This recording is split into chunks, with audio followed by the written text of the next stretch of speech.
ustedes ya han podido leer un poco o se les ha explicado un poco lo que es cáncer. Aunque cáncer es un término tal vez algo nebuloso, especialmente para las personas no formadas en salud. Para las personas formadas en salud, básicamente existe un nombre que la define como tal, que es una neoplasia. Partimos la palabra en dos, sería un nuevo crecimiento. Como tal, es el desarrollo de células aberrantes, es cierto, dentro de un determinado tejido. Células que, bajo otras circunstancias, no deberían crecer como lo están haciendo. Bajo ese concepto, entonces, nosotros ya generamos ideas de normalidad dentro del cuerpo. Somos una máquina con tejidos muy específicos, células especializadas que cumplen funciones determinadas y que, bajo otras circunstancias, inclusive no se reproducirían.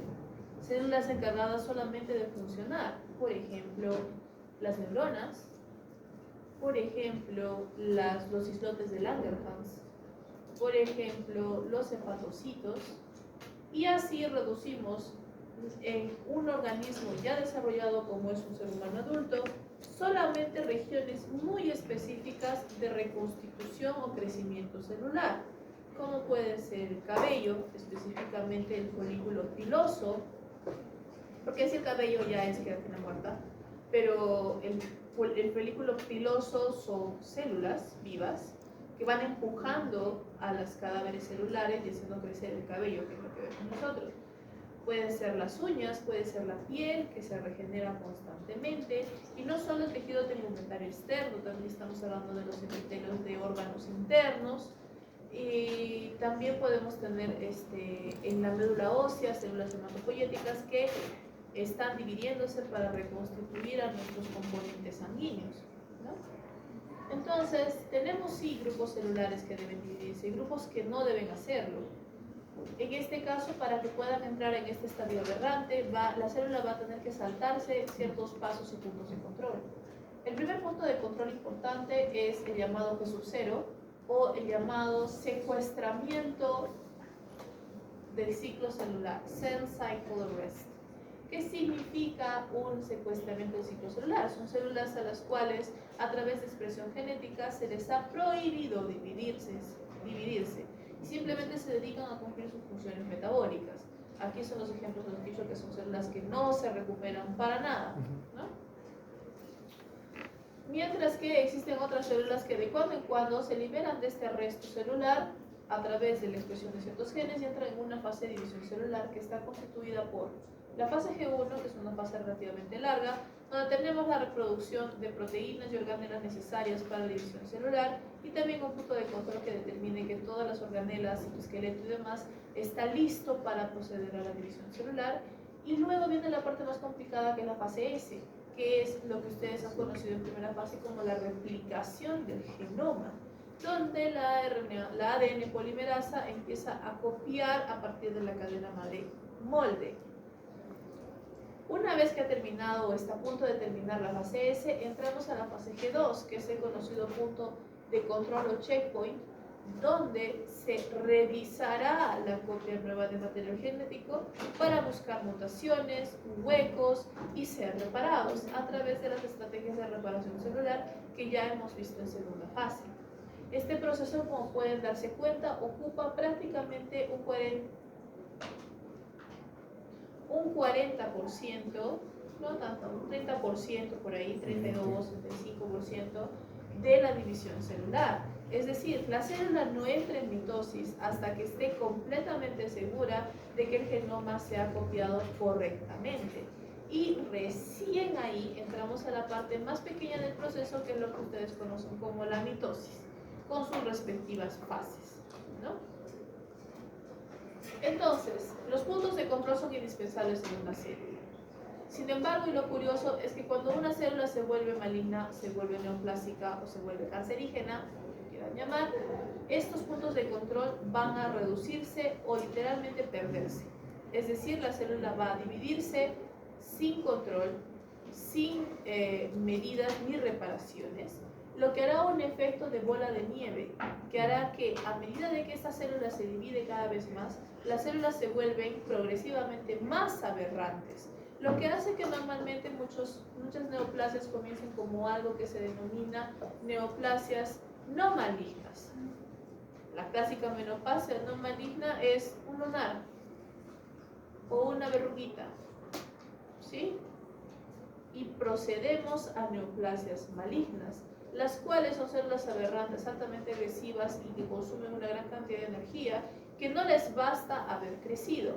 Tienen que invadir terreno y por lo tanto van a empezar a afectar a las células sanas circundantes, lo que puede llevar a procesos como la metástasis. Bajo ese concepto, todas y cada una de las células del cuerpo son susceptibles a generar una neoplasia, desde el momento en el que se activa su división celular.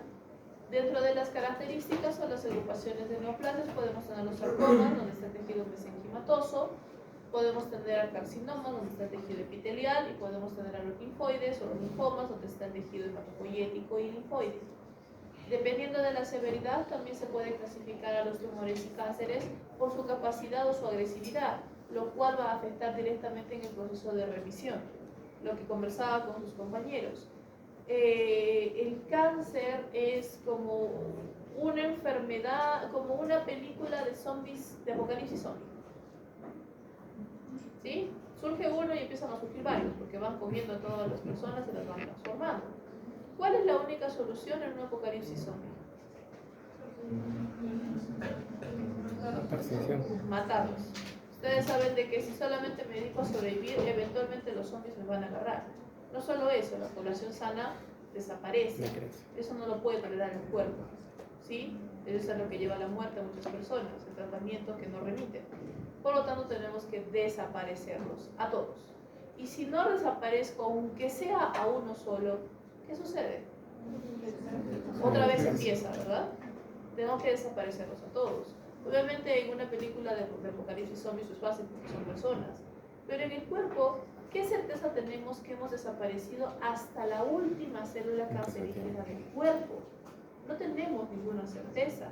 Hay ciertas técnicas o ciertos procesos de diagnóstico y pronóstico que nos van a dar una cierta seguridad, pero nunca una certeza.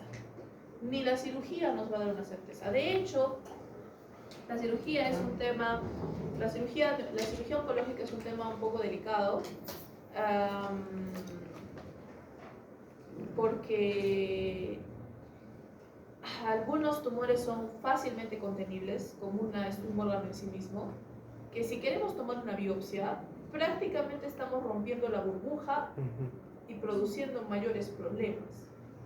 Si por ejemplo nos encontramos con un gineconcólogo, ¿ya? No hay muchos gineconcólogos en Arequipa, hay más gineconcólogos en Lima, pero digamos de que nos encontramos con un gineconcólogo y una paciente que sospecha de cáncer de ovario, sospecha, es decir, se ha hecho su tomografía con contraste, se ve una masa, no sabe qué es esa masa, ha hecho sus factores séricos genéticos, es decir, marcadores cancerígenos. No hay nada concluyente, algunos están altos, otros están bajos. Entonces, ante esta incertidumbre, porque normalmente el diagnóstico de cáncer es así, incertidumbre, siempre hay un infalible que se llama la biopsia, ¿sí? Sacar el tumor, mirar el tumor y decir, pues sí, son células bien deformes, ¿no? El problema es que normalmente el gineconcólogo les va a decir a la señora, ¿sabe qué? Su tumor está contenido. Yo la voy a operar, pero no la voy a operar para sacar una biopsia. Voy a operar abierto. Voy a sacar todo el tumor y lo voy a hacer evaluar en ese momento de emergencia. Y dependiendo de lo que me digan, sacaré más tejido, probablemente tejido sano, y luego procederemos, por si acaso, con una quimioterapia. Entonces, ese es un mecanismo en el que se asegura que murió hasta el último zombie, porque más no tiene. Mejor sobreactuar a que actuar poco, ¿sí? Y aún así, no siempre se puede se puede contrarrestar todo. La remisión puede demorar años, ¿no? Entonces, es un tema complicado. Y al final de cuentas, este tema siempre se basa en la división genética, porque es una bola de nieve. Cada vez la célula se vuelve más aberrante. Y eso es lo que también determina su severidad. Por lo tanto, el factor genético dentro del cáncer es algo indispensable estudiar. ¿Qué aspectos genéticos podemos asociar al cáncer? Bueno, como hemos dicho, hay mutaciones que siempre van a estar acumulándose. A medida de que se acumulen más aberrante será la célula. Pero también tenemos dos conceptos bien separados, que pueden ser mutaciones conductoras versus mutaciones pasajeras. ¿Cómo se define? Las mutaciones conductoras son aquellas a las que conducen o dan origen al cáncer. Son aquellas mutaciones que, causando una sobreexpresión o una inactivación de un gen, afectan directamente en la división celular y su control, por lo que generan en primer lugar las divisiones celulares aberrantes que no se esperaban. Y luego están las mutaciones pasajeras, que son aquellas producto de la división celular de una célula cancerígena y son acumulativas, es decir, mutaciones que se van agregando a medida de que la población celular cancerígena va creciendo. Una mutación conductora, por lo tanto, va a ser de mayor interés investigativo que una pasajera. Las pasajeras son daño colateral, las conductoras son la raíz de todos los males. En este caso, lo más importante es poder diferenciar una de la otra, y es de donde sale toda la investigación asociada a cáncer y genética del cáncer, y que hasta el día de hoy nos ha dado grandes hallazgos como BRCA1, BRCA2, EGFR, BREF, CARRAS, por ejemplo, y que se identifican como gen, y RAF también, que se identifican como genes asociados a cánceres conocidos, y que actualmente ya no tenemos dudas sobre cuál es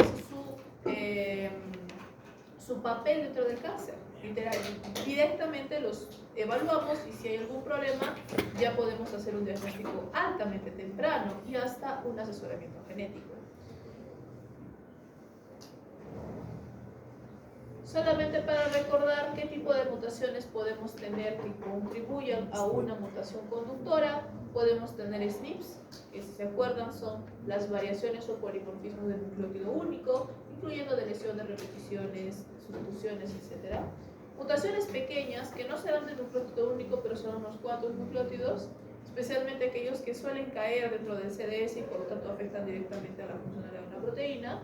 Translocaciones cromosómicas, que son raras pero plausibles, como el cromosoma Filadelfia, cromosomas shattering o la ruptura cromosómica. Vamos a tener una ruptura cromosómica que durante el proceso de reparación puede que se tenga recombinaciones no homólogas y por lo tanto cambios genéticos. De lesiones cromosómicas, mismo problema, tratando de recuperar la información, generaremos una carga unisomía diparental que puede llevarnos a problemas.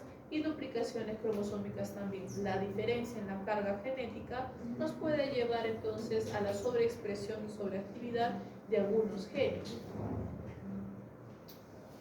Entonces, tenemos dos grandes grupos de genes que desarrollarán, o genes conductores que desarrollarán una enfermedad y trabajarán como lo que se conoce como el efecto de la olla a presión.